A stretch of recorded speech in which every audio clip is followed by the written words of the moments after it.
All right. What's up, guys? Welcome back to Red Top Report. Doing a live stream for you guys.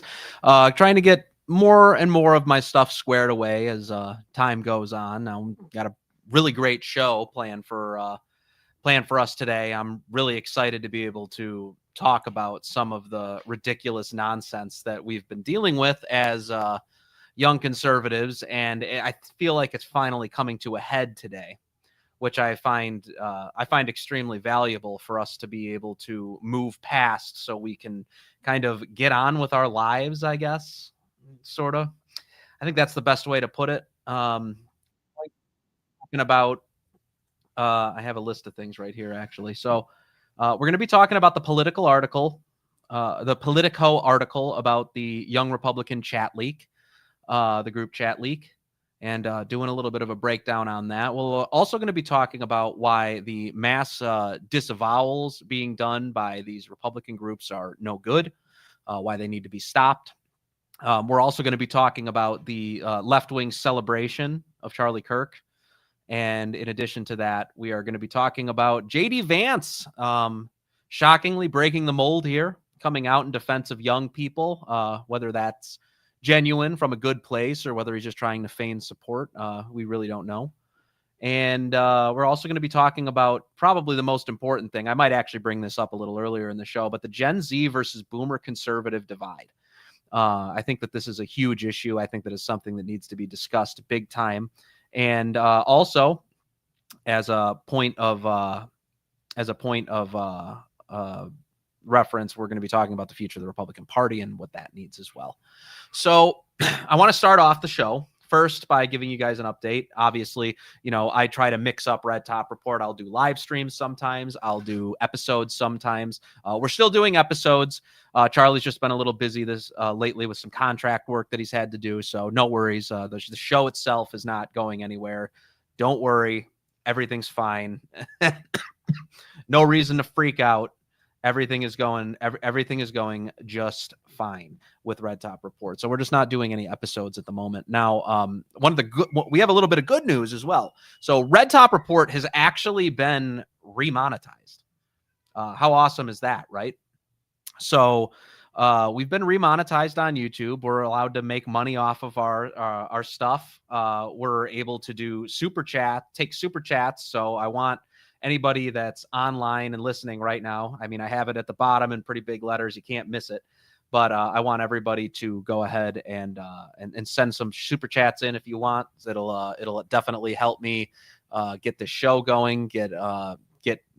Obviously help me out doing everything for free. So yeah, and all right. And on that note, let me just make sure that everything is working properly on all ends here.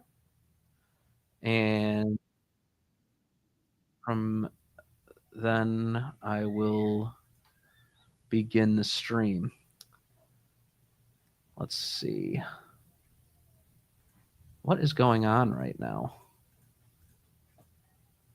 I'm having some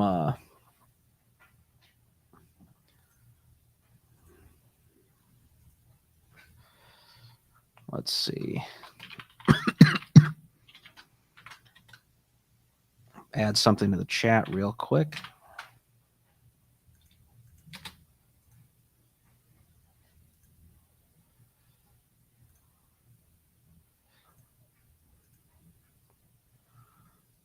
All right.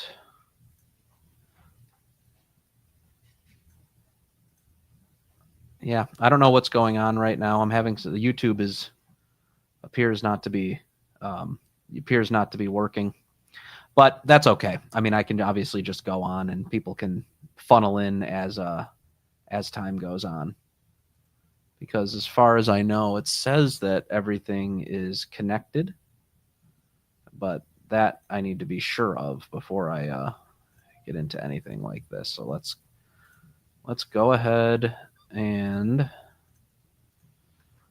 get back to this. Let's see.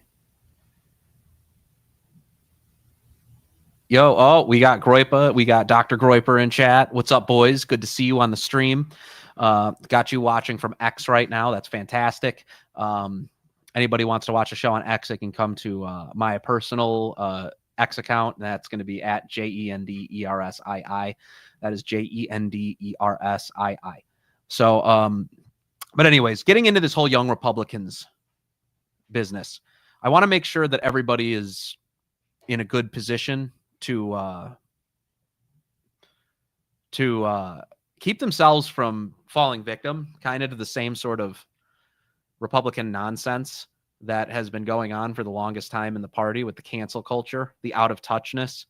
I've been talking to a lot of people about this, and obviously it's true that the young Republicans do have every right to tell people to go and resign if they want to get out of it, to not be involved, with them anymore and all of these things. But the point that we need to be making as young people is that what are we going to do when, I don't know. What are we going to do when the hammer comes down? Huh? What are we going to do when these people go out and get rid of you? What are they going to do when they go out and attack you? How are we going to respond to this? And I think one of the best things that we could do as young conservatives is take a step back and remind yourselves that it doesn't matter where you are, who you're talking to.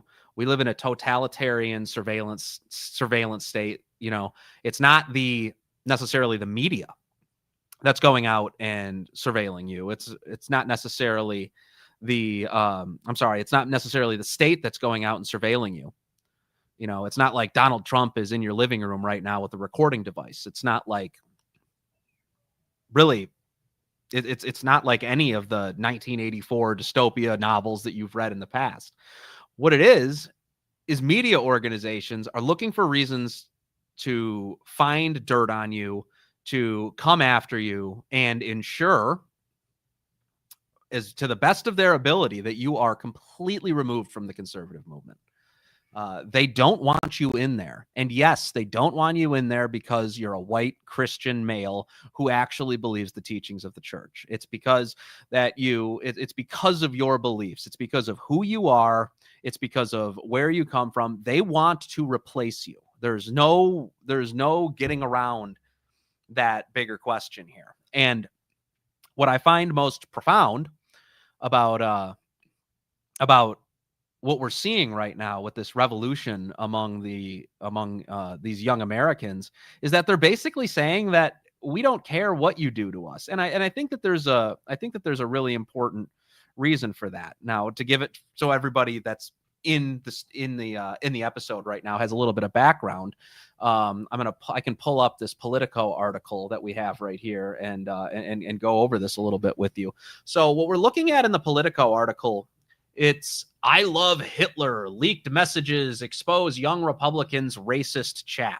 Now, obviously, there's a lot of details that surround this, betrayal, all sorts of other things. It's actually kind of shocking. It's almost like a Greek poem. It's almost like an epic about how this all came about. But as you can see on the screen here, you have all sorts of crazy different chats that were in this group chat, and this was a private chat, and this private chat was leaked with the intent of destroying all of the people involved. And before we get into this, I want to point out that this is a concerted effort to remove you from the space. It's to get you out of the discussion. It's to get you out of the way. They know you're becoming more popular. They know our beliefs are becoming more mainstream. They know America First is a massive, massive success. They know that those ideas are what's coming and taking over the youth right now. They don't want it. They do not want it in the Republican Party. They do not want you in the Republican Party if you agree with those things. So now is as good a time as ever for you to stand up for what you believe in. It's a time for you to stand up for what's right and fight against this. Try not to end up like they did. Like I said, you guys need to be responsible as far as, who you choose and who you don't choose to trust. And I'll explain why in a little while. But, it's very important that we don't give in to these people. We don't give them the power to keep us out of the strategic institutions that they occupy. If the Republicans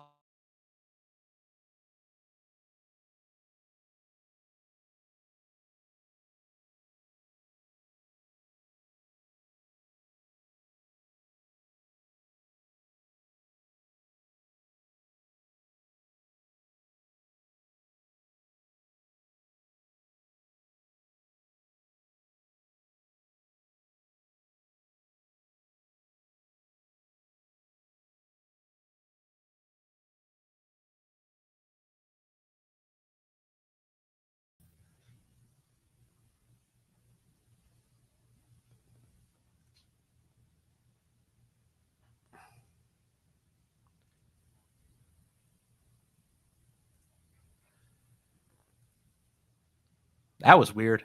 I don't know what just happened. My entire system just crashed. That's a rare one for me. That usually doesn't happen. I don't know what's going on. My computer usually works flawlessly. Let me get the screen back up so everybody can see what we're working with here. There we go.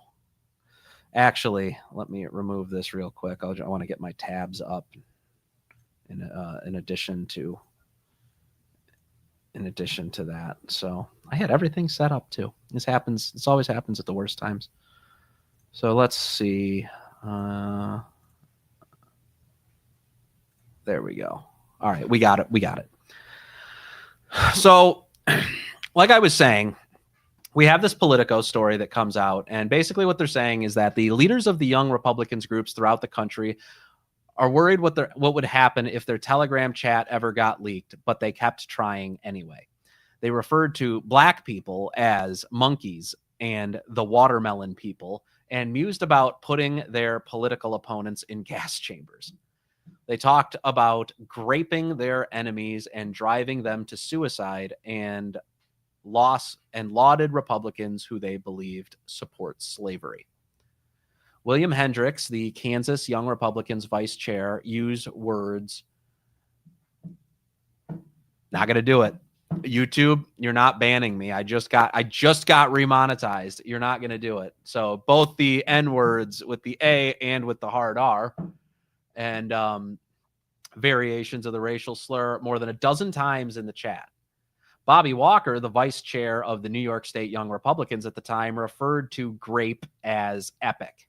Peter Ginta, who at the time was chair of the same organization, wrote in a message sent in June that everyone that votes no is going to the gas chamber. Apologies in advance. I'm getting over a cold or the flu right now. I had a horrible flu. I was sick all last week.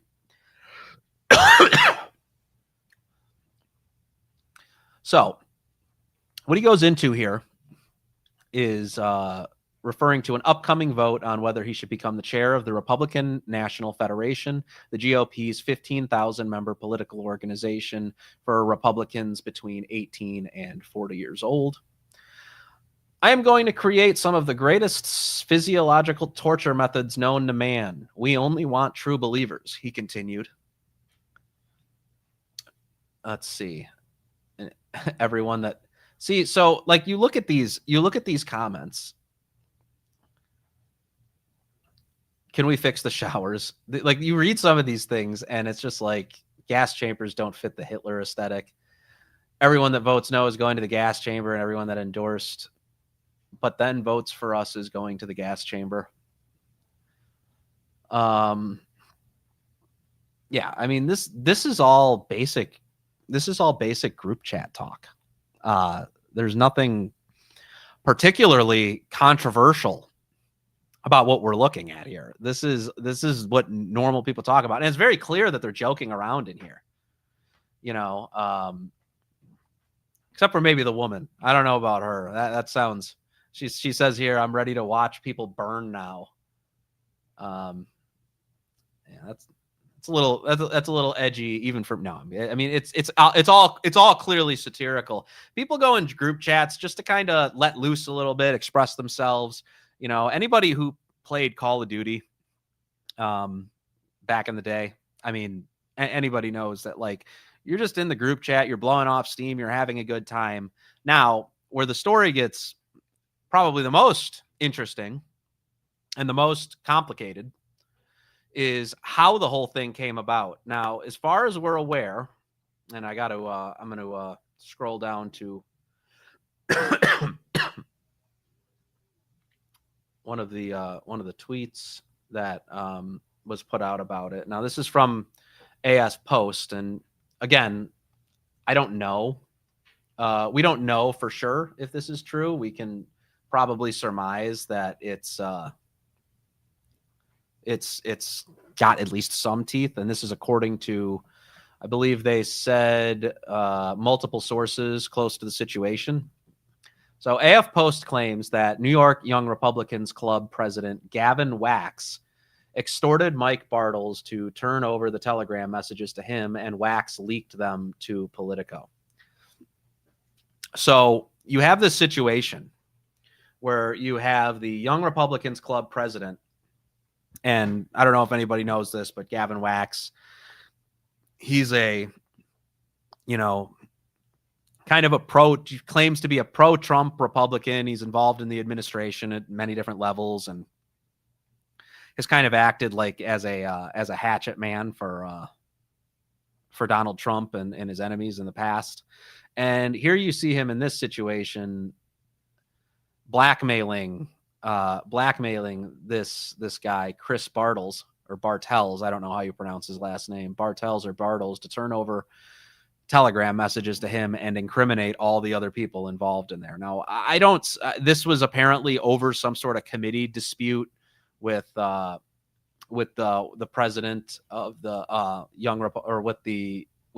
somebody else on the Young Republicans board. And he's just doing it to advance his career, allegedly, from what I hear. And again, this is all hearsay. Like, Gavin hasn't even confirmed, I don't think, that he's done it yet. I mean, unless he has, I mean, like, there's not much there as far as, let's see.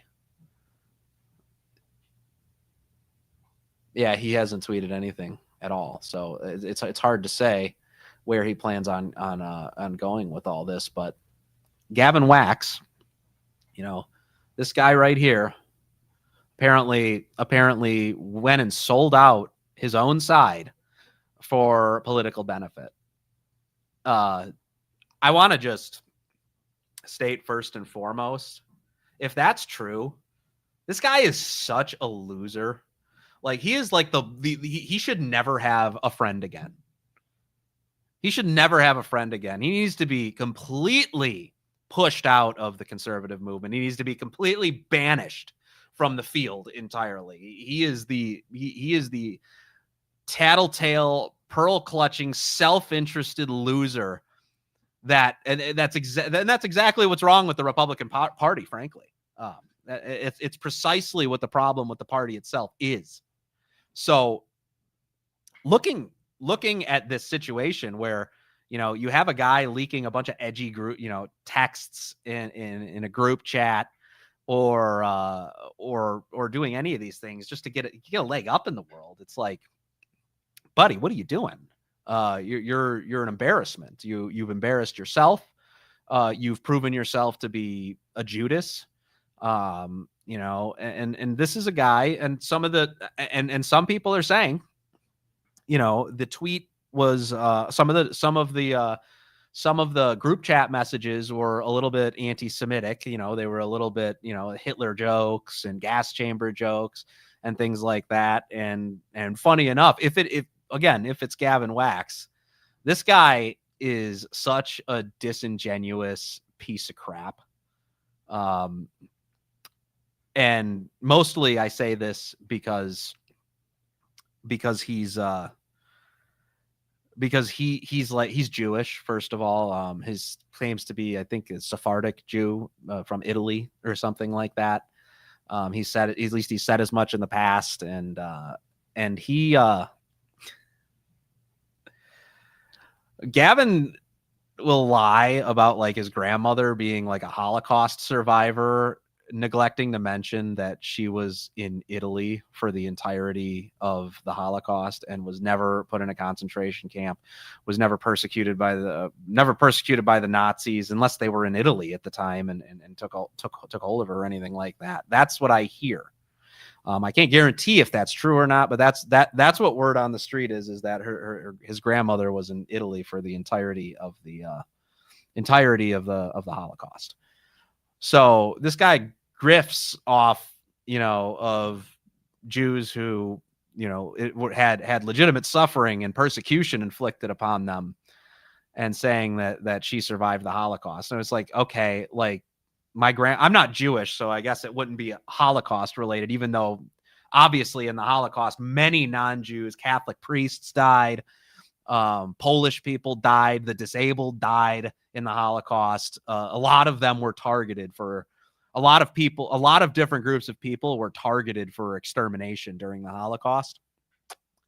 But it's so disingenuous. It's so dishonest. But let's say that, my grandma was bombed by the Nazis because she was from Scotland. She immigrated here in the 60s. My grandma was from Scotland. She lived right outside of Edinburgh. And in Edinburgh, she had to go into fallout shelters and was bombed by the Nazis. Her cousin was shot over the English Channel when he was heading on a bombing run on the front, and he was killed. Are we going to say that my grandmother is a Holocaust survivor? It's like, shut up, Gavin. You are an embarrassment. And I don't know how many family members he lost in World War II. I lost family members to World War II, to the Nazis. And I'm not like as big of a baby about it as this lunatic, loser, self-interested piece of crap is. So that's regardless of whether he is the one responsible for the leaks or not. I'm just going to point that out, full stop. I've lost family in World War II. I don't really give a crap if your grandma lived in Italy during World War II. Just like you don't give a crap about my grandma's cousin. Just like you don't give a crap about my grandma as a child having to go into bomb shelters to hide from the Nazis. No one cares, dude. No one cares. And that's the outrage victim mentality that he's going to try to that he's going to try to milk, and he can't take a couple Hitler jokes because of it. Like, I lost family to the Nazis too. I still think the jokes are funny. I still think it's good to be edgy in group chats because it really does keep that masculine energy in them. And not only does it keep the masculine energy in the in the group chats, it makes it like a free area. Everybody knows, okay, we're not going to dox each other. We're not going to go out and do these things. You're like violating something sacrosanct by doing that. And I think probably the worst part about it is the Republican response. The Republican response has been such a travesty. I mean, it has been such a travesty. Like, we can just go to, we can just go to the tweets on this one. This one, it's been absolutely ridiculous. So, and by the way, look at the boards of the young Republicans, like woman, minority.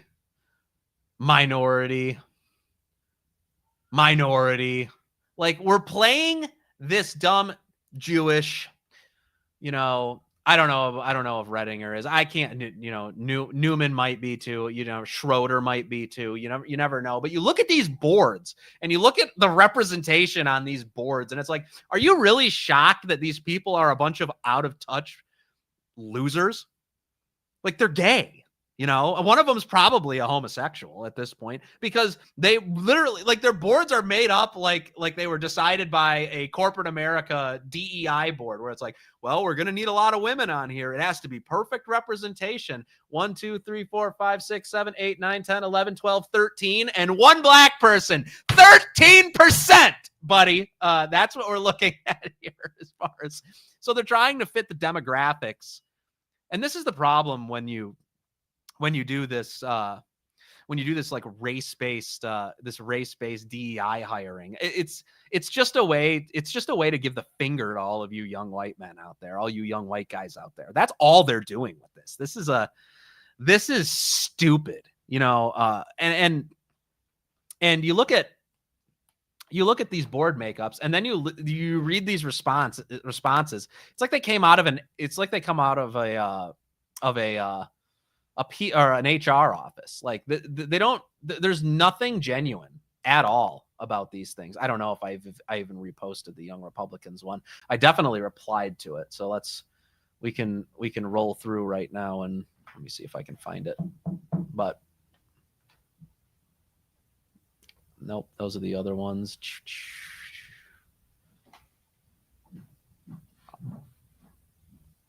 I mean, there's a lot of different organizations, and I want to read you these responses because they are literally all just a total joke. So let's see. Nope, not that one.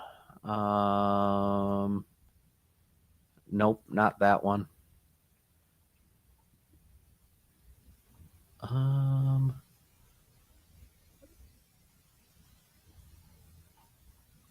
Let's see. Nope, that one's about, wow. There we go. I think this is the one. Yeah, this is the one here. So this is their statement. So they released this statement, and it says, "We are appalled by the vile and inexcusable language revealed in the Politico article published today." Really?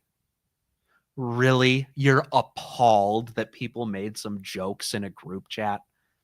It's so obviously disingenuous. Really? You're appalled, vile, inexcusable, because there was a bunch of young guys in a chat riffing with each other.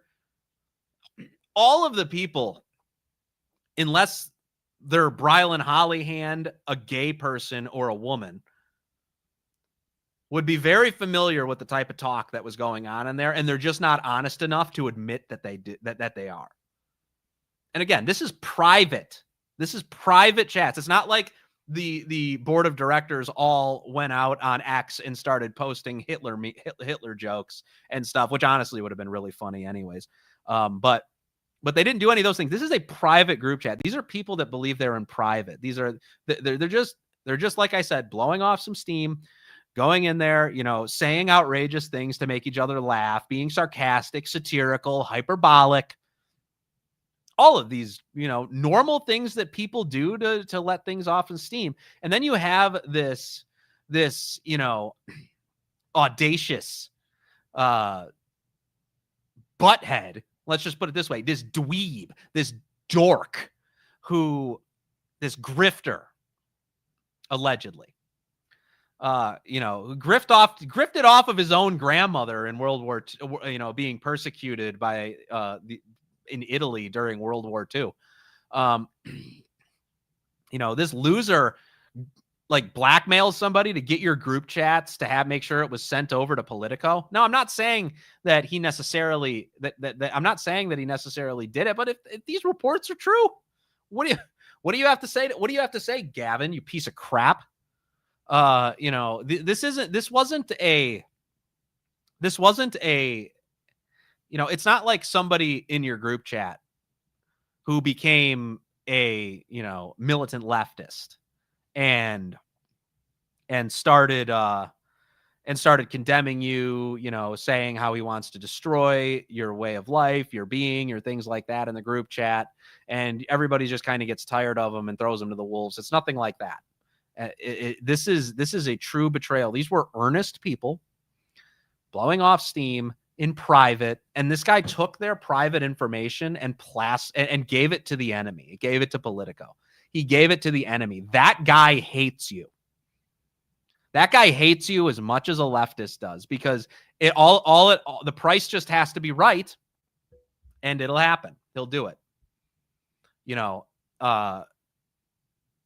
And that's pathetic. It's truly pathetic. So I really hope that Gavin didn't do this, but as time goes on and as his silence goes on, it becomes more and more believable that it was the case.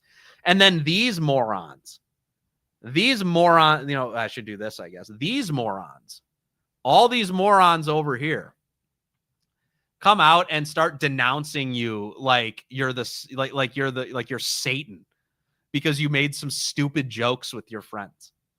Like even and a lot of people are like, these are college kids, blah, blah, blah, this, that, and the other. They're like 30 or they're young professionals, whatever. Young professionals can blow off steam too. There's nothing wrong with what they were saying because they didn't mean it. What do you think, that they're out there constructing gas chambers to kill their political enemies? Are you high? Are you dumb? And beyond that, what's the goal?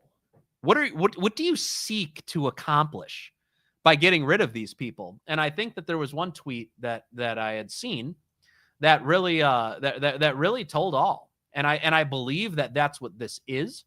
I believe that that's what this is, and I believe that it's going to come to light as time goes on that there was some sort of concerted effort here with, and that includes malicious intent. This guy right here. This is from Fugitive Caesar. And this is the Georgia Young Republicans, who, by the way, also said, the Georgia Young Republicans condemn in the strongest possible terms the reprehensible comments and conduct from a private chat. Why? Why are you condemning the stuff in a private chat? Like, it's like if do we live in a world? Do we live in a world where we're being surveilled 24/7? We can't even talk to our friends online. These are a group chat of young Republicans. These people are friends. A group of friends is blowing off steam, and you have to worry about the media blackmailing one of your friends and trying to force them to release your private information out for everybody to see. Like, you have to worry about that? I think it's pathetic. I think it's outrageous. I think it's outrageous that you would go and do that to young people that are trying to get in a position where they can get married and raise families.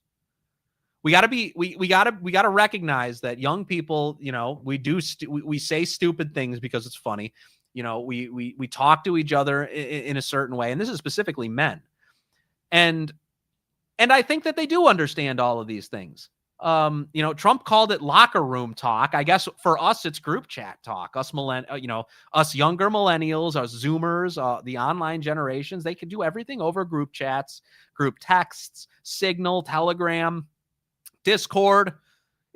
Things are all done over those things. And just because they're digital does not mean that it's respectable to release it to the public. It would be like people having recording devices in a bunch of boomers' locker rooms, for the entirety of their existence.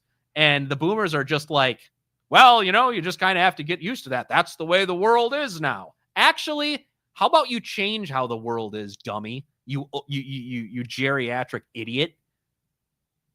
How about you change the way the world is?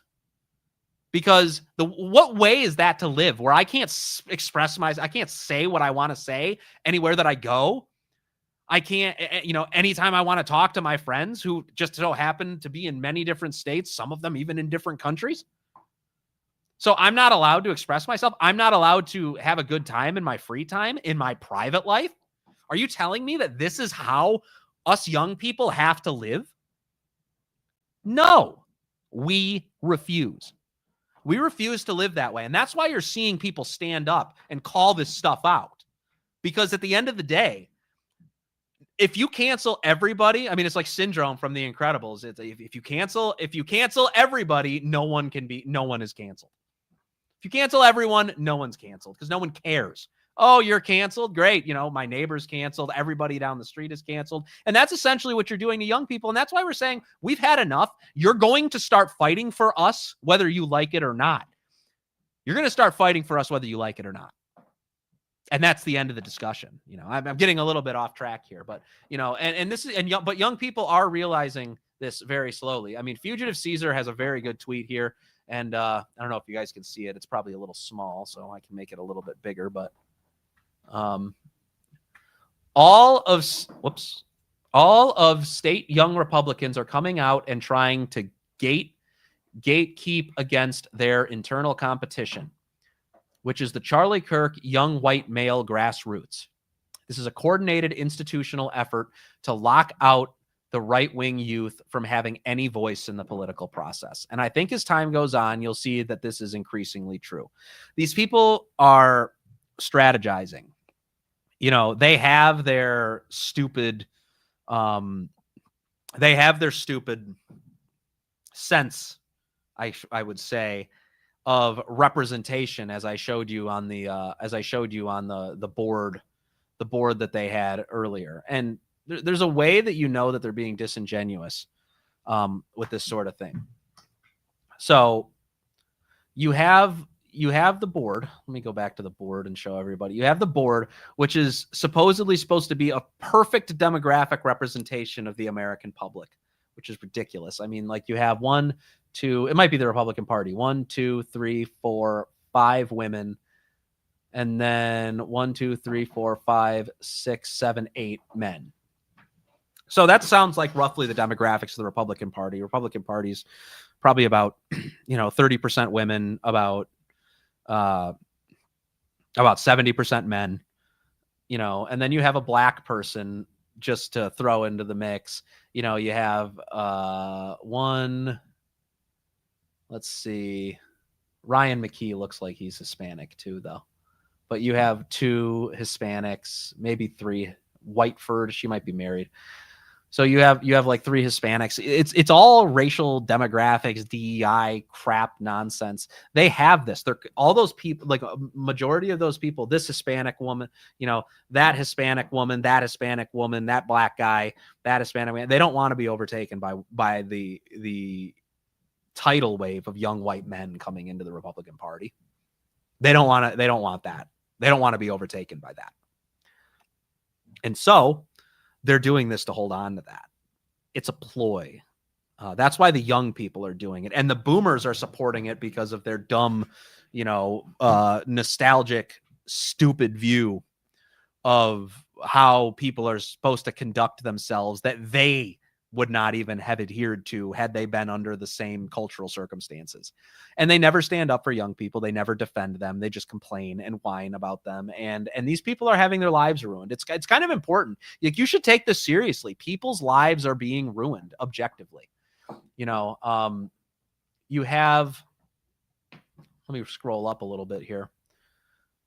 I showed you the Georgia, and this is the best part. It's getting so overwhelmingly condemned by people that people like the Georgia young Republicans, like, they're just, they won't even let you comment on it.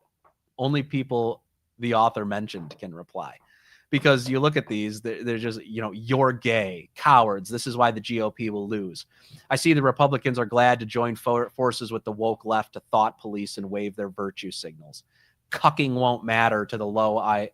Well, I'm not going to read that. Well, I'll read it, but cucking won't matter to the low IQ sub-Saharans and Jews. Double down. Ignore it, losers. And it's like everybody's angry at them. They had to turn off the replies because it was coming with such overwhelming distaste. And good. It should. Like, people are like, you're gonna start defending us. We are the future of the Republican Party, and we don't care how you feel about it. It's coming, and you're gonna have to deal with it. I mean, the Indiana young Republicans, this tweet really made me angry, but if we can go over to their statement right here. So we have the Indiana young Republicans coming out and saying the Indiana Federation of Young Republicans denounces the racist, anti-Semitic, and hateful comments made by individuals associated with Restore YR that were published in a Politico article today. These remarks do not reflect our values. Shut up, you pure PR crackhead weirdo people. And it's like, this is the best part. Like this is the chairwoman of this, the chairman. There's no such thing as a chairwoman. It was all made up feminist nonsense from then, but the chairwoman. Melody Quanti. Let me tell you something about Melody Quanti. This woman is she went to jail recently, by the way. This isn't an old mugshot. She went to jail recently. As far maybe it's her doppelganger with the same name or whatever. Obviously, I don't want to get sued for defamation or anything, but maybe it's not her, but it looks just like her. So it looks just like her and has the same name. Melody E. Quante. 6/13/2025 at 6:37 p.m. Mind you, operating the vehicle while intoxicated. Why is she drunk at 6:37 p.m.? This is like dinner time. You're drunk and you're drunk driving at 6:30. Really? And by the way, she had another DEI, I think, a few years ago as well. So this isn't the first time that this has happened. This woman's 32, so she's about my general age. She's 33, sorry, and she was arrested at 32, so her birthday must have been recently. Yep, 10/5, so her birthday was recently. And she's 5'11", she's 249 pounds. Whew, lad. I like that woman's bigger than me. And yeah, she's operating a vehicle while intoxicated. Now, here's my question to all the bozos to all you bozos out there that are denouncing this and condemning this and this, that, and the other. How many of you are going to make it a national subject to remove this drunk driving woman from the chair position at the Indiana Young Republicans? How many of you are going to go out and do that? This is a woman who got in a car intoxicated and endangered the lives of every single motorist that she drove past on the road because she could have potentially caused a crash that killed people. But making jokes in a group chat is completely off base. It's completely unacceptable. It needs to be denounced. Why aren't the Young Republicans releasing statements about Mrs. Melody Quante? And she does this. She's doing these good things. She's doing these stupid retweets using the account. I hope. I don't know if it's run by her. It might be run by somebody else. But say it's being run by the chairwoman, Melody. It's definitely being run by a woman because no man would ever say this. Unless he's gay, I guess. But he says, the Indiana Republican, are you okay? When somebody says, maybe if we condemn some jokes, our enemies who want to kill us will vote for us. So perfect. It's so perfect. It's so perfect. I can't.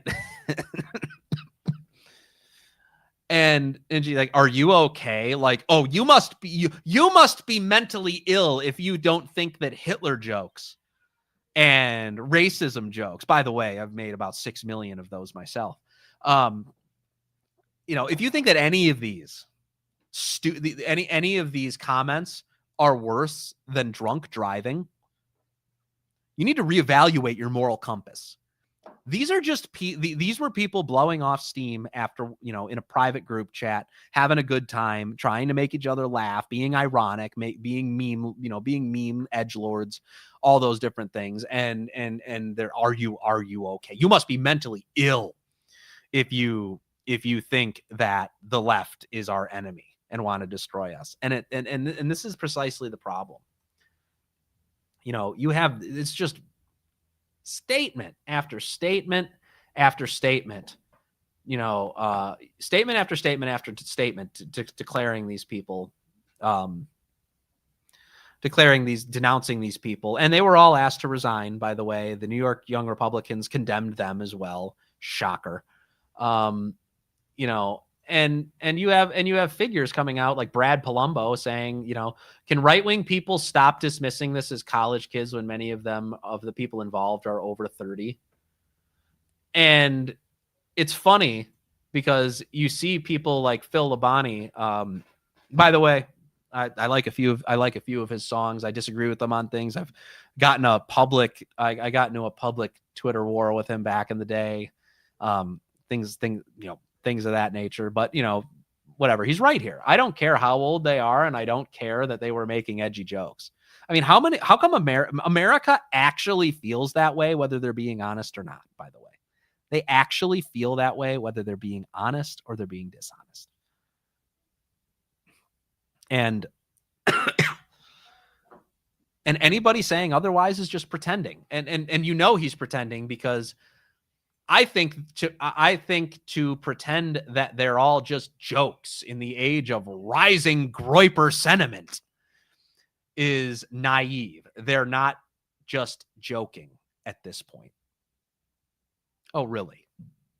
Okay. Well, I mean, I just responded to you. I just read my tweet to you about this bozo, this bonehead.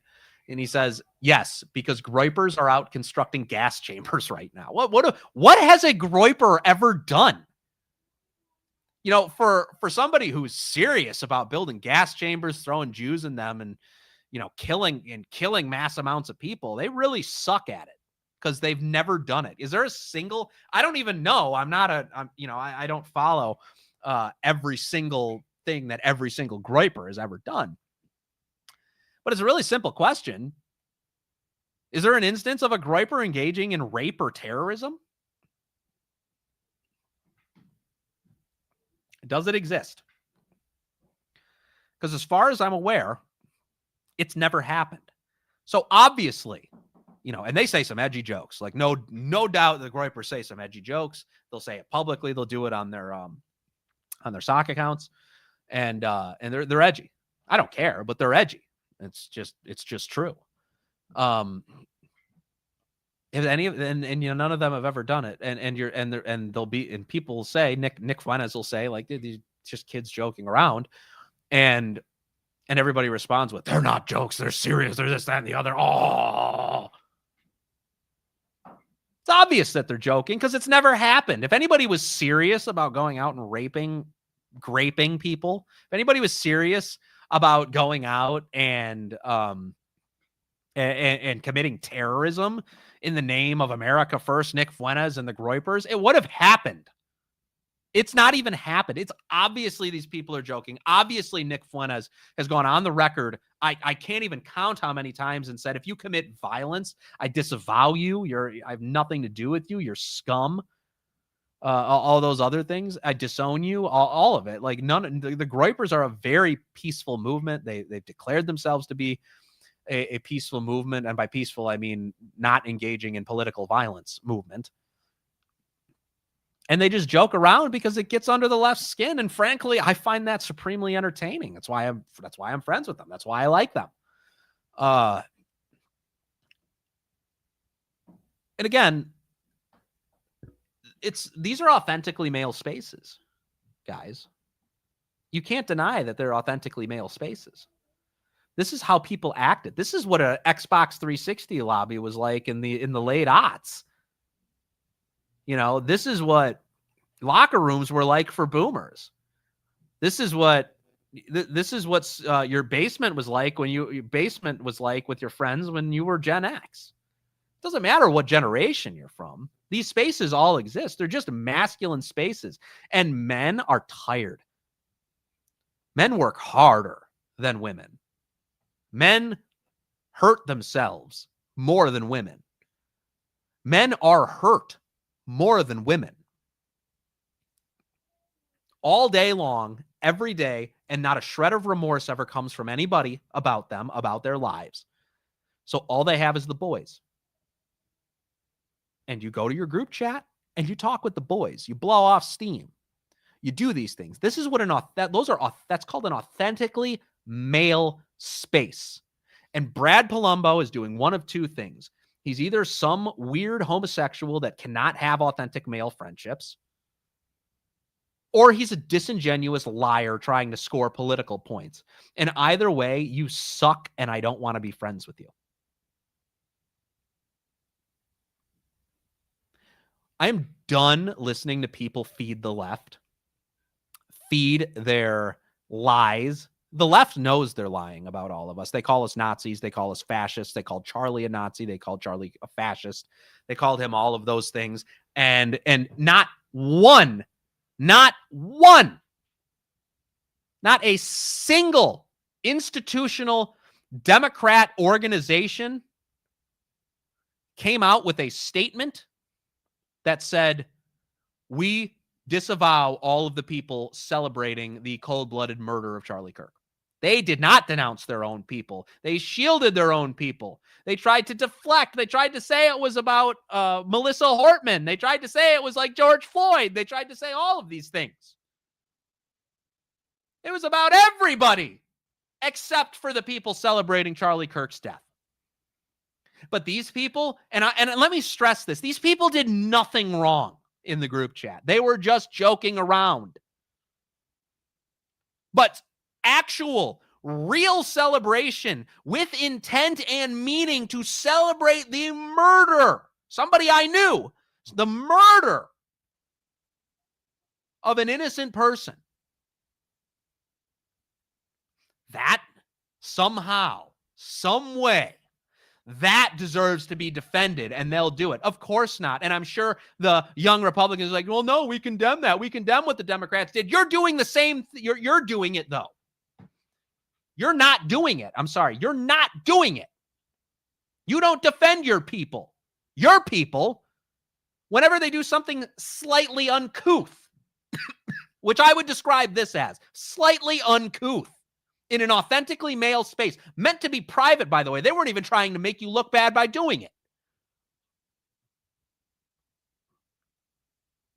You grab them by the scruff of your neck and you throw them out the door and you throw them out the street. You suck. You're terrible people.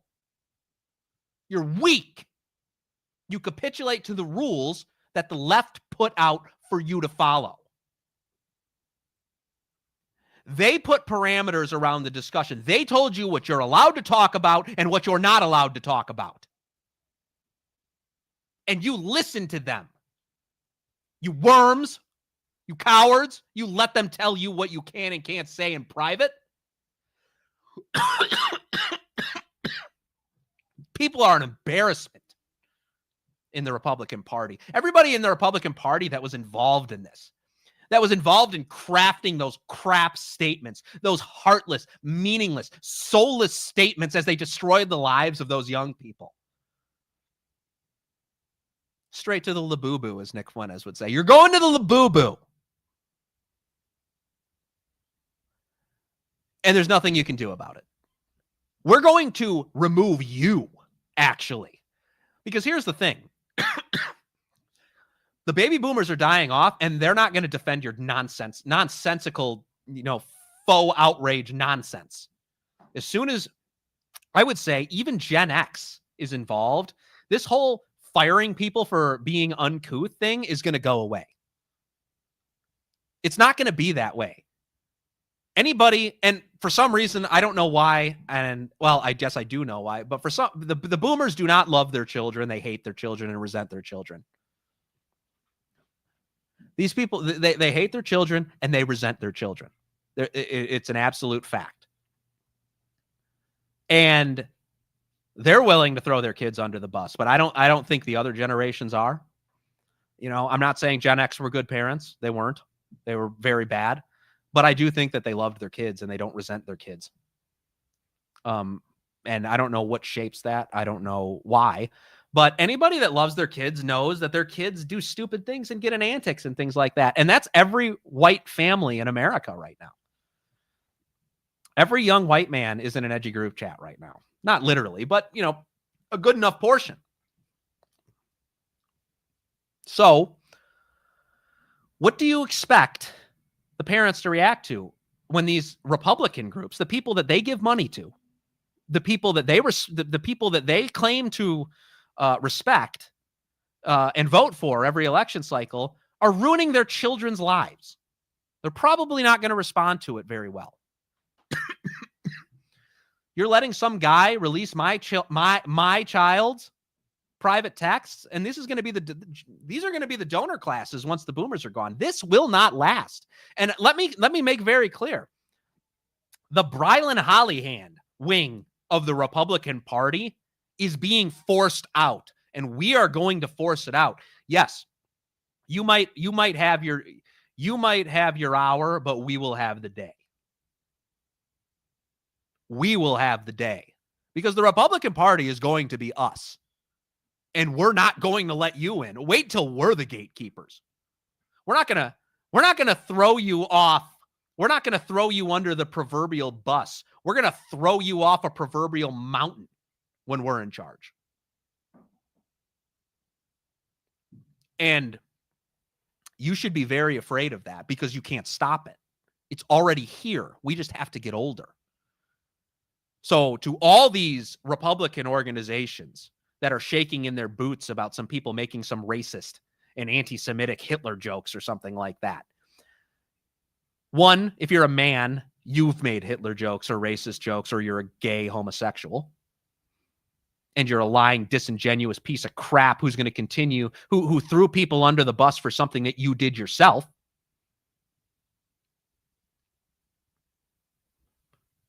You're in trouble. We're going to remember this. We're going to remember all these little jabs. We're going to remember how you made sure that we were broke until our 40s. We're going to make sure that you know that we're going to make sure that you remember all of these things. And it's going to come with political consequences. It's going to come with social consequences. It's going to come with career consequences. Your private life, you will be isolated.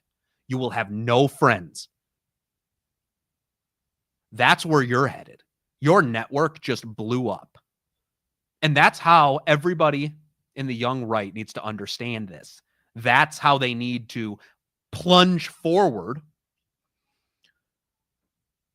with the knowledge of, yes, it's going to be hard for a while. Yes, you might have to be careful with who you trust. But you are going to win. It's happened already. It's just a waiting game. And, be careful who you talk to. But don't worry. The day is yours. And the more that they come to realize that, the more they're going to be forced to back off. And I want to give credit, where credit is due on this one. JD Vance, he had a he had a good tweet, and he had a good way on an institutional level, I think, for people to respond to this whole scenario with the young Republicans. I think there's a video of it. Let me do this. JD Vance, young Republicans. Where's the video of it? Is this it? Yeah. No, it didn't come up. Video.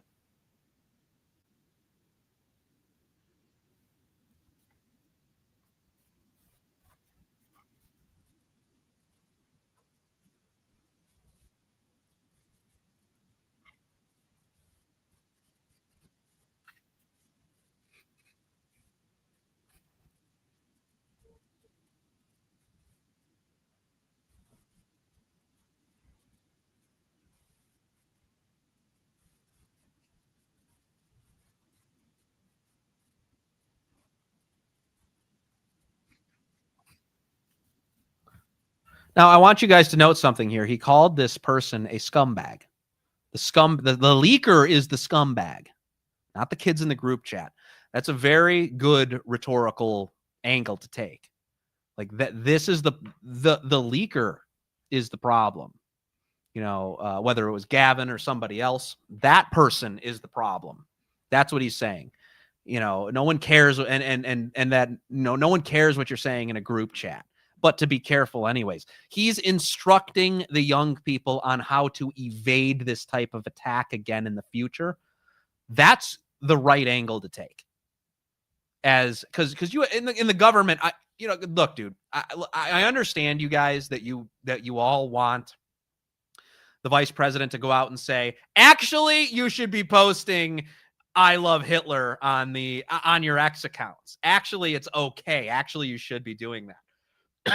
Actually, you should be like celebrating and saying, I want to put all my political opponents in gas chambers. Like I want you to go out and say that. I know some of you guys are rambunctious and you want to hear that, but obviously he's the second most powerful man in the world. Not really, but that's the vice president. He's the vice president of the United States. Dude, that's the best you're going to get. And honestly, that's really good. All he's doing is taking a defensive posture of young people And you know, it's good. And the fact that he called the leaker a scumbag, so is profoundly effective, and it's very, very good use of language.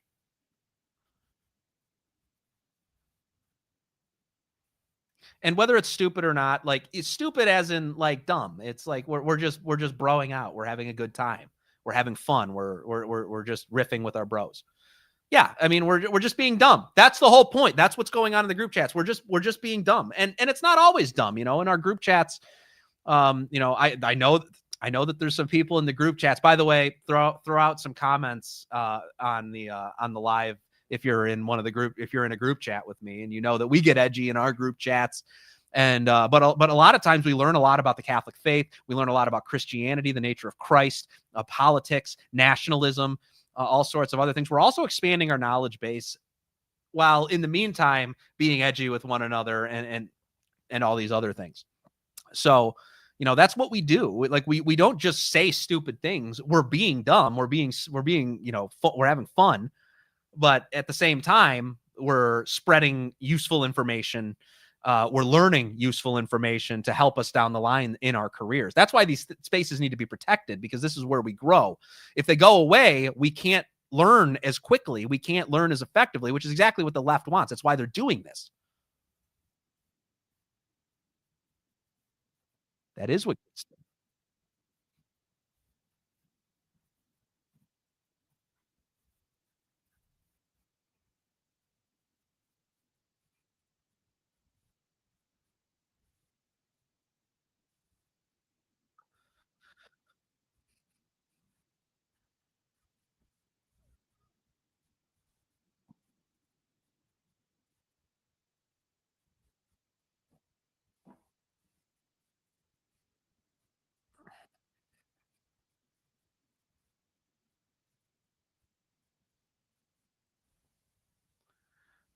Gotcha. Oh, I was just told that Vance was silent on the on your guys' end. That's not good.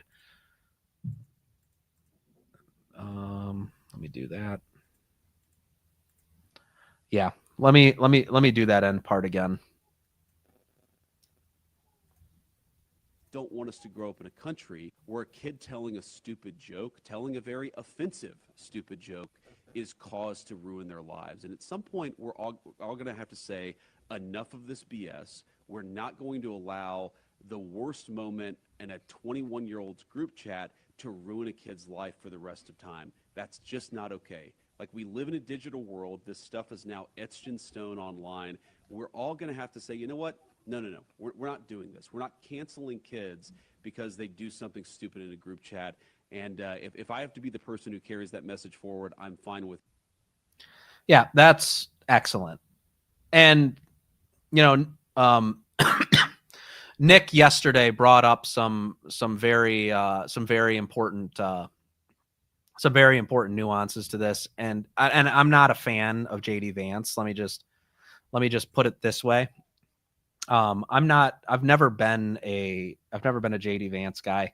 I haven't liked him for many years, but this is good. And you have to say that good is good no matter who's saying it. And frankly, he is the biggest figure in the country defending these young guys right now. And Nick made an important point. He was saying that, you know, is Vance self-interested in doing this? Is it because he has his finger on the pulse because he was trained to notice these things?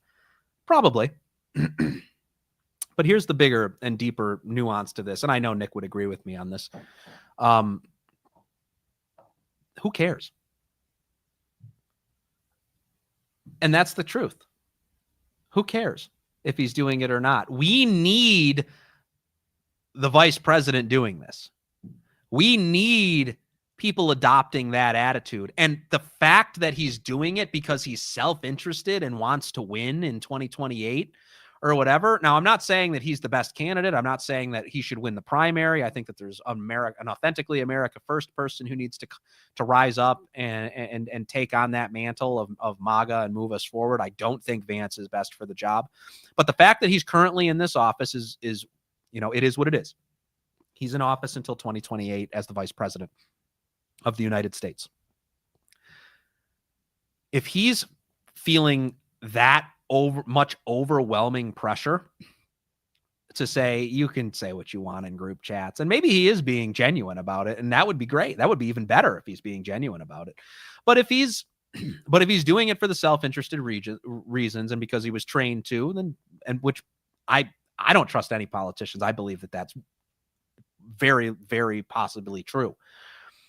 That for the next 3 years, I'm just glad he's going to be doing that. And I'm glad that there's enough of us, that we have enough influence, that we have inflicted enough fear into the shills that run the Republican Party, the losers, that he's doing it anyways. It doesn't matter. All that matters is that he's doing it. For the first time, we have a defense. And you're talking to a guy who has had no defense. I was unemployed for roughly a year and a half after Church Militant collapsed. And I've had my own struggles with people trying to destroy my reputation. Now, in this case, it was the left. It wasn't other Republicans, but this is why I get so angry when Republicans do it. I had an article written about me, and I can just go through this article with you where people said lies about me in the article. Let's see. Maybe I did. Yeah, there we go. So I was asked by, and this is back in 2022, by the way, this is a very long time ago. I was asked by the leader of a part of Church Militant to connect the Groypers, because he knows that I was adjacent, that I knew them, a few of them, and that I thought that they were that they were young Catholic men, that they were good, and I've only been vindicated in that, by the way. I had this article written about me, and 27-year-old Joseph Enders, so this was 3 years ago, is a full-fledged Groyper. And I was like, I'm a full-fledged Groyper. Okay. I wasn't at the time, but I'm sort of glad that they did do that. It connected me with a lot of good people I was able to talk to and meet a bunch of really strong Catholics at this. But they wrote all sorts of things. Enders didn't all, this is their beginning. This is their main hook. I'm a full-fledged Groyper. I'm a producer at Church Militant. They say Enders didn't always support white nationalism. Hold up. Wait. When did I ever say that I was a white nationalist? I don't particularly identify as a white nationalist, actually. So they begin the entire headline with a lie. So they lie about me. And then they say in 2018, he self-identified as a quote unquote Augustinian nationalist, claimed affiliation with the Proud Boys. And I was like, where's your evidence? Where's your evidence? And uploaded interviews to YouTube where he argued with white nationalist leaders like Richard Spencer and James Alsop. I argue with these people because I disagreed with them, and I still disagree with Richard Spencer and them. I told him in June 2018 that the philosophy of the right should be animated by a people that focuses inward on preserving the traditions of Western culture. But race should not be a consideration in this. I think we should only judge people based on how they exercise their will. Now, I'm not saying that race doesn't matter. I'm not saying that bringing in 1 million people from Africa or 1 million people from, I'm talking about individuals here. And that was a bit of a repudiation of the alt-right. This was a very specific discussion. It was a very deep discussion. And they take this out of context and are trying to say that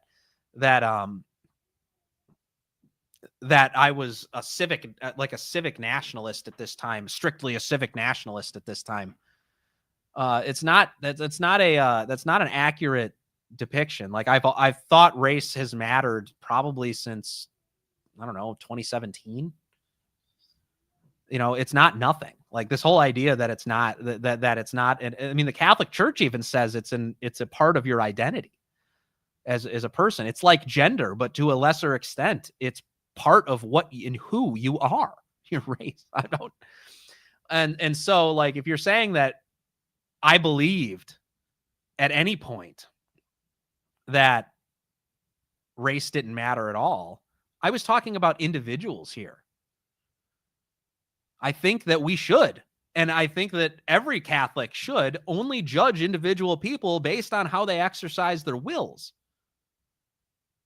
And what I mean by exercising your will is what choices you make, what kind of person you are, whether, whether you're earnest, whether you're a believer in Christ. These are the things that you should judge people on. I don't think that you should judge somebody's sincerity as a Catholic because of their race. I don't think that you should judge them on any of those things. I don't think any of the groypers do either. So that was the first bogus claim that they decided to make. And anyways, they go on to say,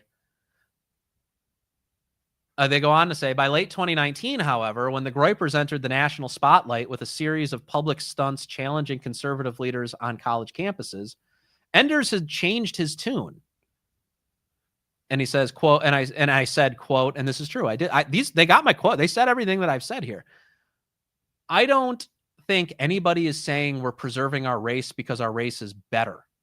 And I mean on a metaphysical level, like spiritually better. It's like, it's not, anybody can be a saint if they choose to. God sets the conditions for your sainthood along your path. You either choose to take that or you do not choose to take that. And I said, I don't think anybody is saying we're preserving our race because of race, but he explained when he called into the streaming show of Proud Boys founder Gavin McInnes on McInnes's censored TV platform, defending the groypers' emphasis on white demographic replacement. Imagine if everybody that believed in the true white replacement narrative, by the way, the true one was a white nationalist. Like imagine if they were all Wignats like Richard Spencer. Yeah, no, I don't think so. I don't think so. I don't think so.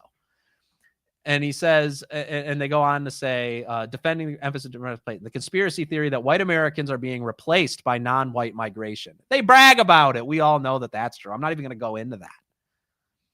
Enders told McInnes, you're into fashion, so you'll understand this analogy. When we look at a country, there are people that wear the country the best, and that's usually the founding stock of the country. Duh. We wear it the best. We created it, butthead. We created it, dork. Of course I think that. Of course. Everybody should think that. Because it's obvious. What characterizes America are Americans. And who are the most American people but the people whose ancestors created America? And obviously there's heritage blacks, there's heritage, a few heritage Hispanics here and there, not most of them. There's a few heritage Hispanics there, but it's super majority white country. German, Anglo-Saxon, Irish, Italian, a little bit further down the line. That's what characterizes America. That's what characterizes our greatness. That's what characterizes everything that it means to be an American. Imagine if the Japanese did Captain America or one of their Japanese anime characters. They never make him, because this is an honest interpretation, not some dumb DEI interpretation. It's always a blonde-haired and blue-eyed white guy, because that's just what America is. It's our character. It's who we are. It's why people do that. And that's okay. And that's as a matter of fact, it's a good thing to be a white man. It's a great thing to be a white man. We are the most inventive and innovative system builders in all of humanity. We're very unique. And that's something to be proud of. All these people have shamed white men for so many years. All these people have shamed these people. And that's all I'm saying here is that, Gavin, you can say you don't care about race all you want, but America won't be America anymore if it's not a super majority white country. It won't be. So this is, again, how is this white nationalism that we shouldn't replace white people in a country that they put all the blood, sweat, tears, and investment into. We shouldn't be the dominant political and social and cultural force in this country. That's insane. That's an insane assertion. You're a white nationalist. I don't care that I don't care that heritage blacks and heritage Hispanics claim to be American. I agree with them. They are American. But I don't want them to be kicked out because of their race. I'm not a white nationalist. And that's what I say. The people will make up a lie like this. And it affects them, and they lose their jobs, they lose opportunities. I'm unable to get any job in the political sphere right now because of that piece. Because anytime you Google my name, that piece will come up. And it's not far down on the results, if not the top result. If you do my name and my last employer, which most people do when they're doing job searches, is the first thing that comes up. I can't get this taken down, even though it's not true. Even though they took a bunch of quotes from me and wove it together to turn me into something that I'm not. I'm just a Catholic that believes the Catholic teaching on race, that believes the Catholic teaching on Jews, that believes the Catholic teaching on Israel. Like, that's all I am. That's all most of you people that watch me are. But they characterized me and turned me into something that I'm not. And frankly, even if I was a white nationalist, it's just my freaking opinion. And I'm not a white nationalist. But let's say, look, Richard Spencer is entitled to his opinion. That's why I talk to Richard Spencer. You have an opinion. Let's debate about it. Let's talk about it. It's just your opinion. Who cares that it's his opinion? It's so stupid. It's such a waste of time to go and like nobody on the right wing is advocating for rounding people up and killing them en masse. Richard Spencer's not doing it. James Alsop's not doing that. My disagreements with them are largely, theological and philosophical. And those are big differences. They matter. They're important. And I still disagree, and I don't know what even James Alsop believes now. I haven't seen him in, years. But I know what Spencer's still posting stuff. I don't believe this whole cultural Christianity stuff, all this, like Christianity is the reason we have liberalism, all the blah, blah, blah, blah, blah, all the stupidity that he said about these subjects in the past. I still disagree with him on. I'm not a white nationalist. I'm not a Wignat. It's nothing. It's not what I believe. It's not who I am. Do I agree with him that races have inherent differences? Yeah, I agree with that. I mean, obviously they do. Even on a like non-intellectual level, on physical levels, they have differences. And, how you're raised, your upbringing, that's how this sort of stuff happens. So what do we do moving forward as people? We have to defeat this. We have to defeat this culture. This culture is the reason that none of us can get into the institutions. It's the reason that we cannot build a lifestyle for our family. It's the reason that we have been largely ineffective. And I would go so far as to say we should be devoting the totality of our efforts towards ending this. We should be devoting the totality of our beliefs to ending this culture of destruction, this culture of destroying young men before they can even get married, before they can even have their kids. That has to go. It's just straight up evil. Now we put in a Q&A goal for this episode of the show. And I don't know how many super chats we got. But I put up a 10, and I don't think we've gotten 10 super chats, but we had an incredibly generous super chatter who came up. I'll put his super chat up for everybody to see. And he wants us to do the Q&A, and wow, huge super chat. Necrodancer009, we love you, brother. We're so glad that you're here, and we're going to be doing the Q&A specifically because of you and your generosity. So everybody, give a big thank you to him. We're going to be doing the Q&A at the end, and because of that, I'll even take a few non-super chat questions, but I do want everybody to let everybody know that the Q&A, I'll finish up. I'll wrap up our discussion on this big thing, and then we can do the Q&A shortly after that. So send in your super chats now, and then once your super chats are sent in, I will be able to answer all of your questions. I will answer all of your questions. I don't even care if it's stupid and edgy, whatever.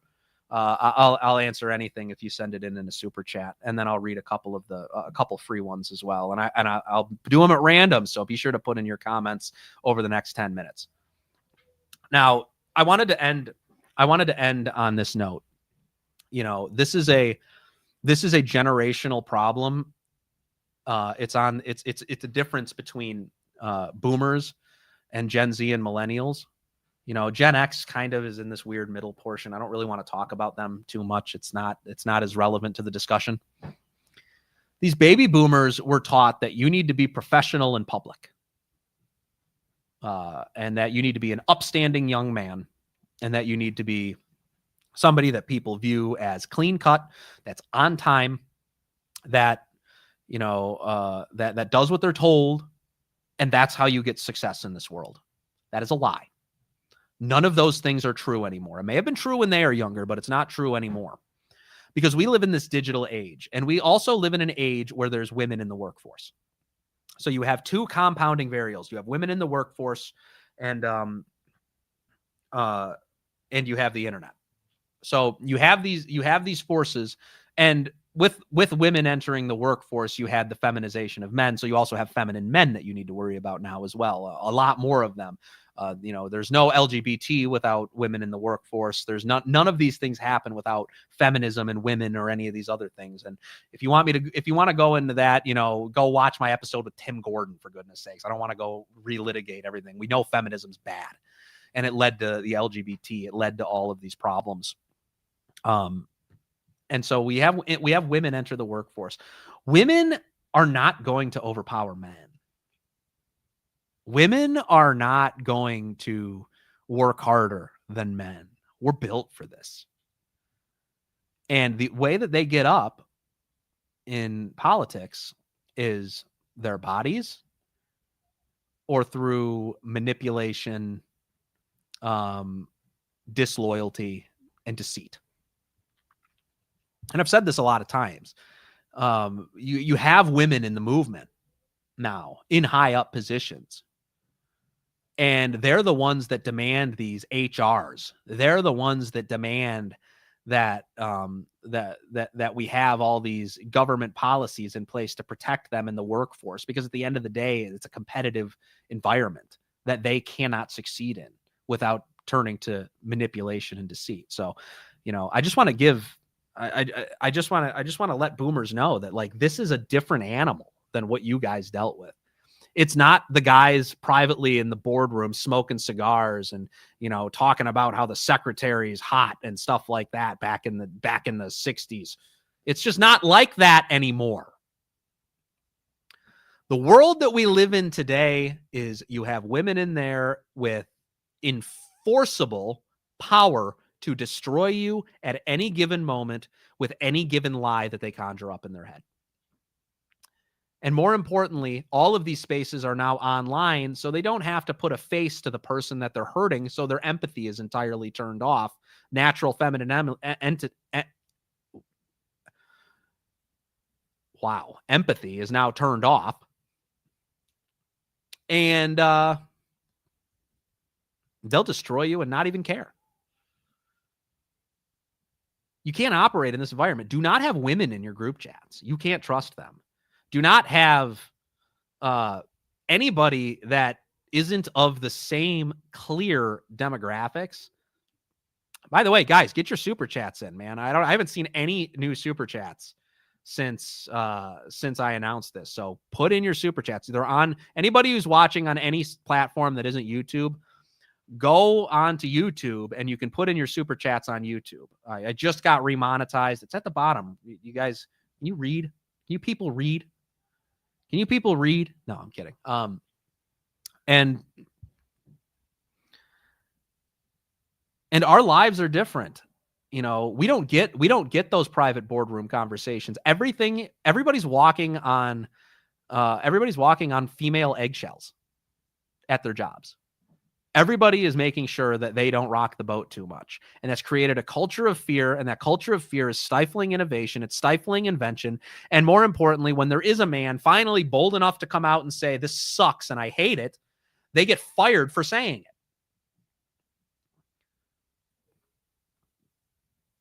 Does that sound like the same world? So to any of the boomers watching, you need to think about this on a deeper level. So you're telling us that we, Gen Z and millennials, who were raised online, who made all of our friends online, who want to have talks with our friends online, people we agree with, people we like from work, people we, just like some posts from on Twitter, that we have to live in constant fear of some feminine, self-interested man or some woman destroying us because we said something in a private group chat. I'm sorry, but that's no way to live, boomers. And you guys need to realize that you did not have to live that way. You did not have to live in that fear. You're telling Zoomers to go and live in isolation. Are you not seeing all of these shootings? Are you not seeing all of this political violence that results from two things: nihilism, which is a sense of purposelessness, and isolation? Don't take away these people's only friends.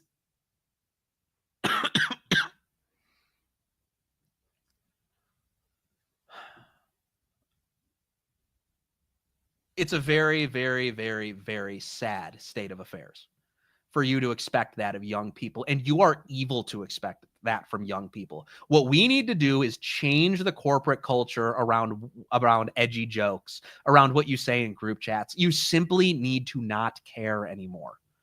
And when it does happen, you need to punish the people that are mass reporting or that are trying to get it out, like that are trying to get an edge up that way. You don't have to reward that behavior, frankly.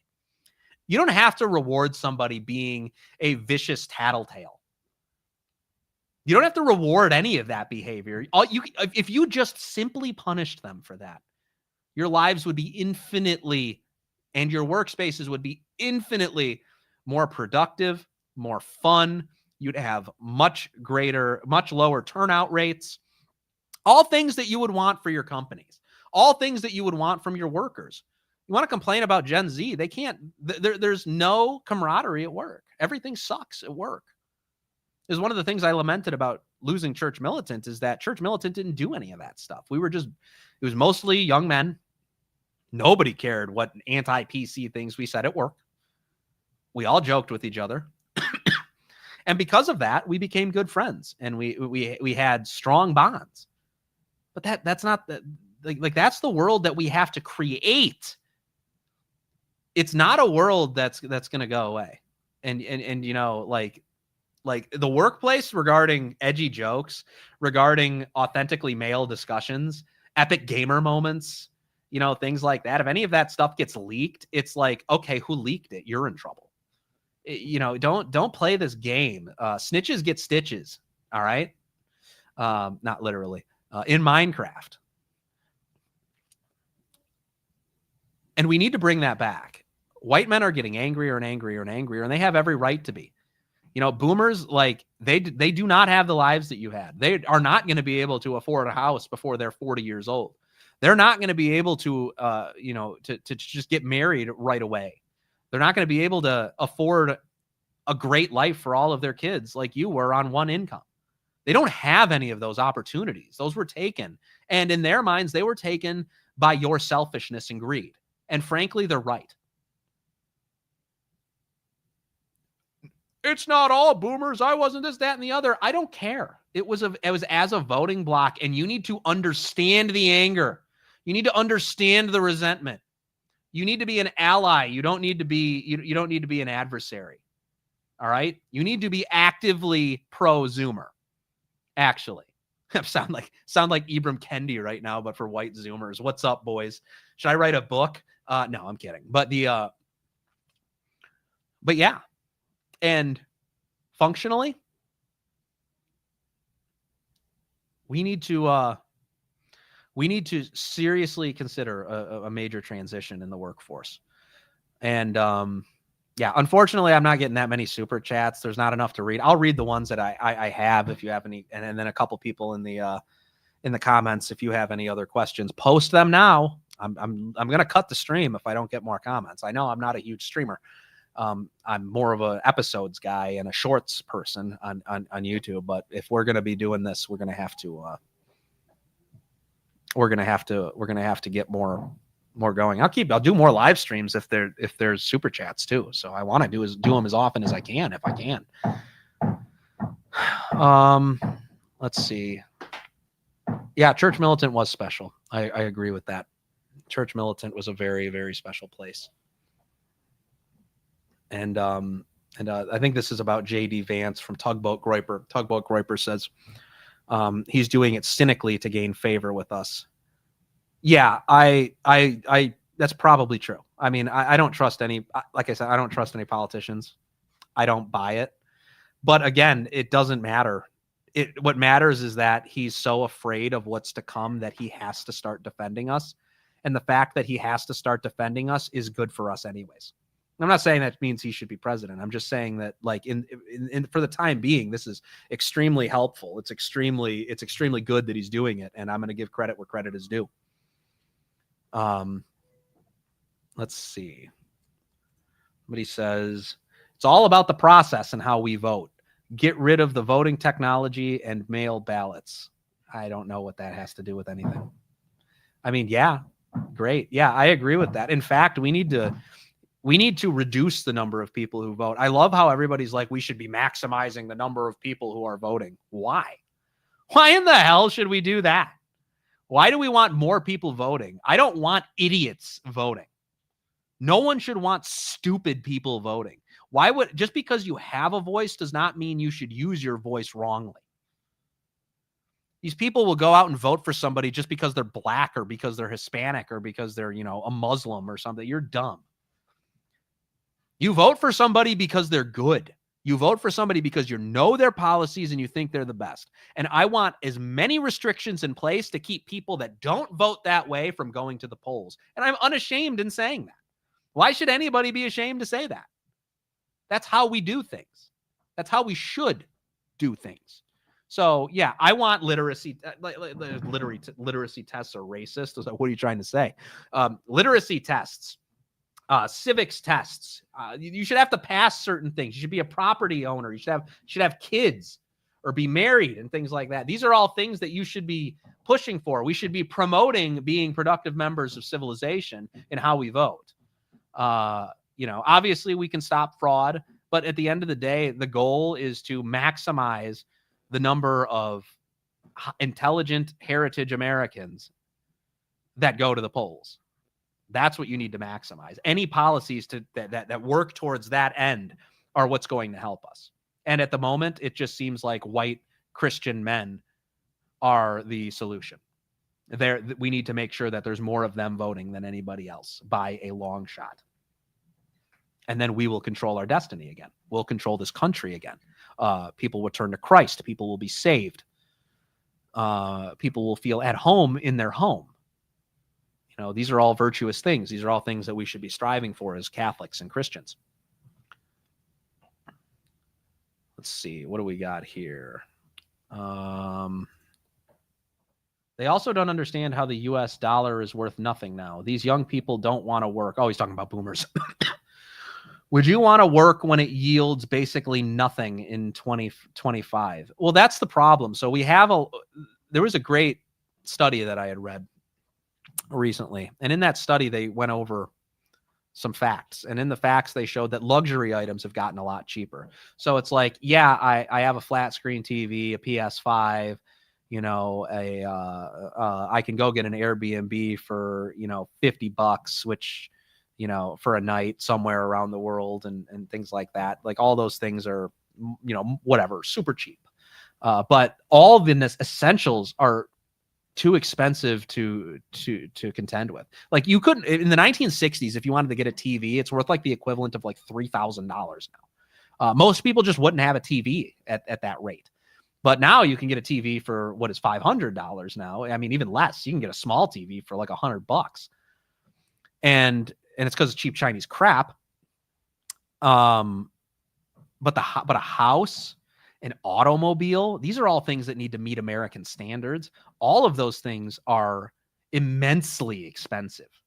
It's impossible for young people to have all of the fulfilling things in life, but it's very easy for them to have the quick little dopamine hit, the quick little dopamine hit things that get them through the agony of not being able to afford the things that truly give meaning to your life. A home, a wife, children. Those things are all too expensive for Zoomers to have.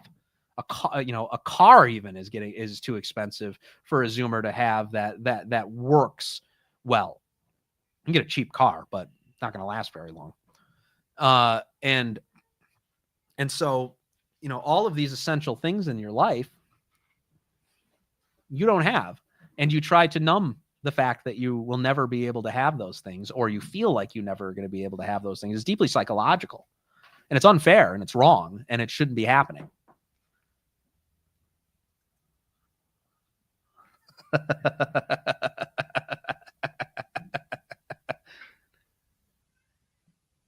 No comment. This is true. I will comment. I will comment on this. Yes. And Nick gave a pretty good, we had everything set up to move on from Michael Voris, and Michael wanted that set up, by the way, at the time as well. Michael had everything set up for a young guy to come, Joe Gallagher, a friend of mine, actually, you know, he's a godfather to my son. Everything was set. Everything was ready to go for him to come in and for Gallagher to come in and create something for young men. But Voris could not let go. He would not let go of the reins of power. He would not let go of the spotlight. He would not let go of any of trusting his young guys to do anything right. And what resulted from that, sadly, was the collapse of the entire organization. You know, obviously he was doing his things, nasty, disgusting, horrific, terrible things that he should be ashamed of for the rest of his life. And he was so selfish that he alienated Joe to the point at which he ran out, ruined their relationship. They had a long-standing relationship. He ruined it. He just destroyed it because he would not let Joe come in and do what he needed to do to make this place hospitable for young people.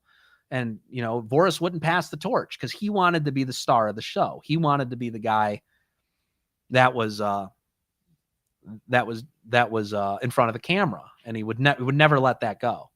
And you see it, we had something there. We had a bunch of young guys that were true comrades, that would do anything for each other, that had each other's backs at every single point, that, you know, tried to make compelling arguments to Michael, tried to get him to see reason, tried to get him to, you know, talk to the Groypers, talk to Nick, get in touch with these young people. We had all of the infrastructure that we needed, and now it's all gone. All of it's gone. All of it's gone because he wanted to be vain and narcissistic. And that's why when anybody asks me what I think about Michael Voris, I say he's a narcissistic homosexual. And frankly, he belongs in a monastery praying and contemplating his salvation for the rest of his life, because he's going to lose it if he doesn't. That's my belief. That's what I think. And this is why we can't have anything nice, because the boomers never let go. They never let go of anything. That's why they own 54% of this country's wealth, because they hoard it. They hoard it all in their assets. They do not spend it on their children to give them better lives, like every other ethnic group, by the way, does. It's just the white boomer generation hates their children for whatever reason.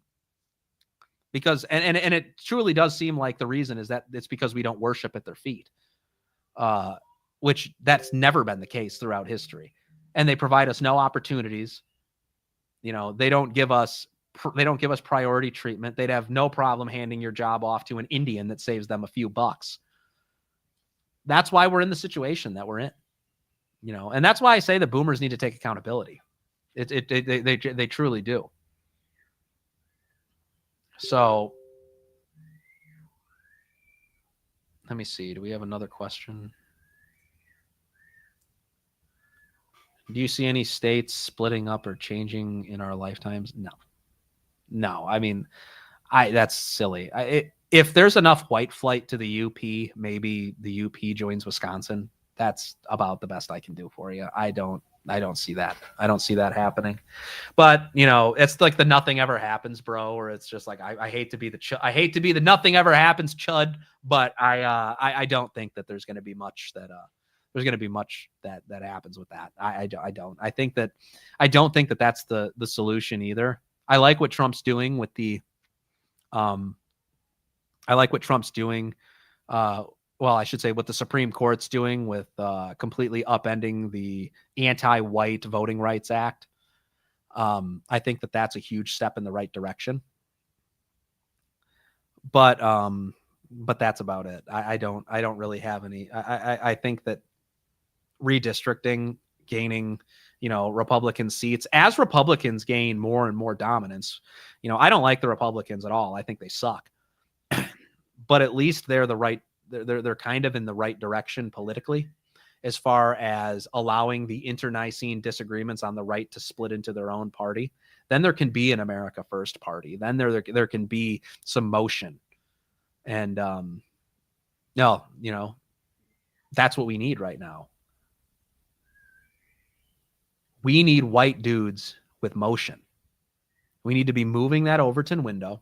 And I think that this whole scenario, by the way, was very eye-opening. It showed that even some Gen Xers and pretty much everybody younger than them are completely fed up with the whole, we're going to make these people lose their jobs over stuff. That it's ending. It's not going to be the case. So, yeah. Sorry, Cetology. I don't know what the UP is connected to Wisconsin. Their landscape is much more similar to Wisconsin. But I'm an adopted Michigander. I'm originally from Chicago. I'm an adopted Michigander. I've been here for most of my adult life, and I don't want to see the UP go. I want to see Detroit filled up with a bunch of rambunctious America First, white dudes that create a high trust society. Michigan becomes the manufacturing capital of the world again. A cultural capital, an art capital, all of these different things. I'd love to see Michigan be just the greatest place in the world, right in the center of America, the heartland. I'd love to see all those things, but I don't see, I don't see things happening for a bit. People need to wake up.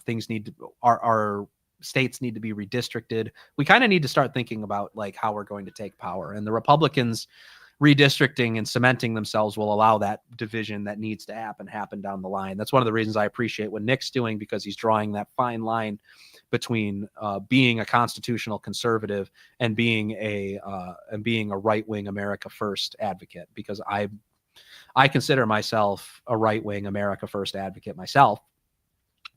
And that split needs to happen. We cannot remain under the same tent, under the same umbrella, but we are unfortunately forced to until the left is destroyed. So I really hope that Trump, and I don't know that he does, and I don't necessarily even believe that he does, has the courage to defeat these people before he leaves office, because there's no way that this is going to get better. So did you see fun as was sampled? Yeah, that's what that's what the motion joke was from. Anyways, all right, guys, that's enough comments. I'm going to go eat dinner. The wife's upstairs waiting for me. I've been on for almost an hour and 45 minutes now. I think that's long enough for the live stream, but wow, yeah, we did good today, guys. We did really good today. I appreciate the big super chat, Necro Dancer. I might do more. I'm going to do more of these. The super chats make it worth it. I don't usually do live streams because they just weren't lucrative for me. Nothing really ever happened with them. But if the people want to see me on live and unfiltered talking about the issues, I can do that. I can keep doing that. I just need to make sure that what I'm talking about is accurate and things like that. So mind you, I do have another full-time job, so I can't just be walking away from work and doing a show, but I will, I'll try to get on as often as I can. And I really do appreciate everybody for coming on and listening. And if you guys do want to become a consistent premium supporter of Red Top Report, you can actually become a premium member on Subscribestar. The link, I believe the link is in the description. If it's not, I'll throw the link in shortly after this stream ends. But if not, it's on my YouTube channel too. You can just go to Red Top Report on YouTube. The link to the Subscribestar will be there. And I would really appreciate premium subscribers. That turns into reliable income for me that allows me to take time away eventually and chip away at my full-time work. I'd love to do Red Top full-time again. That's just truly where my heart is. I know that this show was handed to me for a reason, that a reason from the big guy. So I want to continue doing this. I'm never going to get rid of it. It's one of my passion projects. So I don't ever want to see it go anywhere. But anyways, I appreciate everybody coming on and listening. I hope you see you all again on the next stream. And thanks for tuning into a Red Top Report Live. God bless you. Thank you. I will see you next time.